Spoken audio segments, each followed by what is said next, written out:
Tom here, just jumping on for a video to explain our teapot trade matrix. So here we have our sort of base matrix here, and just if we break it down, on the left quadrant here we have bearish momentum, on the right we have that bullish momentum. Now if fractal low refers to, are we looking at a fractal low point to determine our directional bias, and if we are, then what is our bias?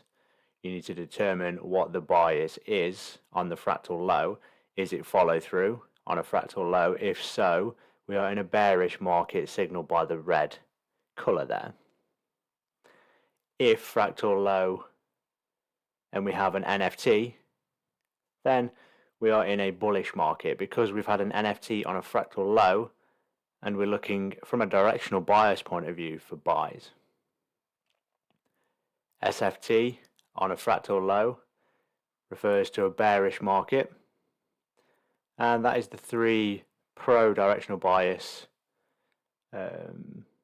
breakdowns. So if we have bearish momentum and if we have follow through on the fractal low, therefore the probability of the trade idea playing out in that momentum and directional bias is high. And if we have a fractal low and a bullish NFT on that fractal low in a bearish momentum market, we can assume it and deem it as medium probability.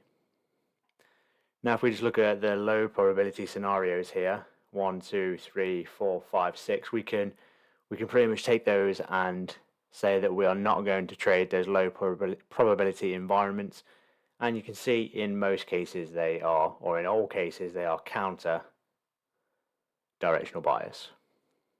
So for example, going back to bearish momentum, if we have bearish momentum and if our directional bias from the deemed from a fractal low is counter FT, so if our fractal low has an FT on it, then we'll be looking for buys in a counter directional bias environment signaled by the blue box there. This is deemed to be a low probability scenario.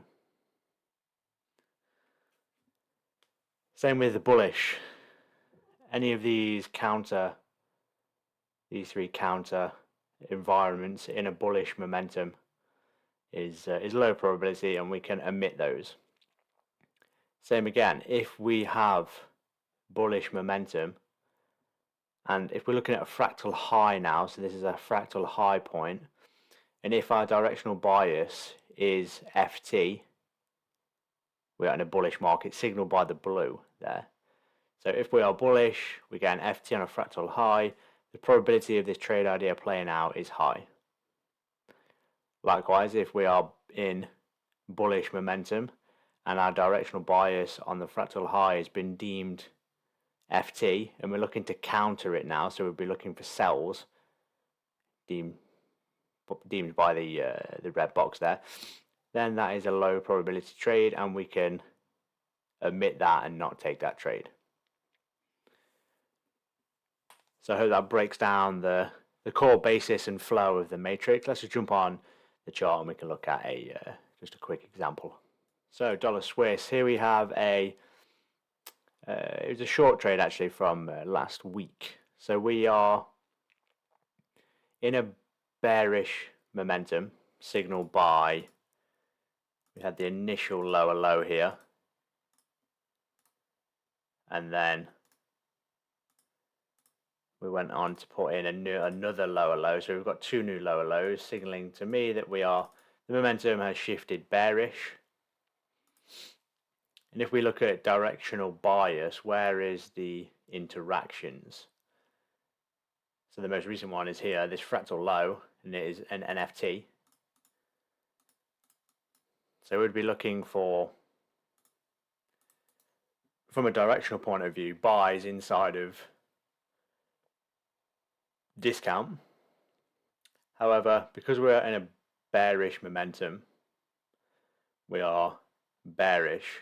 Therefore, we can deem counter NFT trades as medium probability. So let's just go ahead and bring back the matrix. So we have bearish momentum. It's a fractal low, and our bias is NFT, so we're bullish. Therefore, the chance of this trade playing out is medium probability. So we can go ahead and take those trades.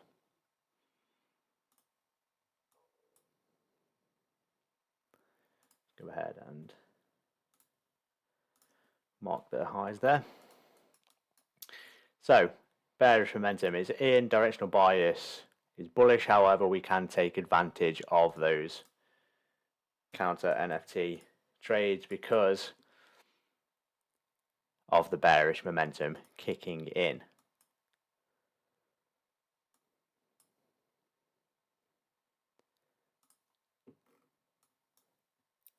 And yes, most of you probably took it and saw there was a nice short in here inside of premium, inside the counter NFT environment, bearish momentum, and so on and so on. So I hope you guys found that video useful. Just a quick breakdown of a typical example of how you could frame high probability and medium probability trade scenarios, and just a little explanation on how to use that trade matrix.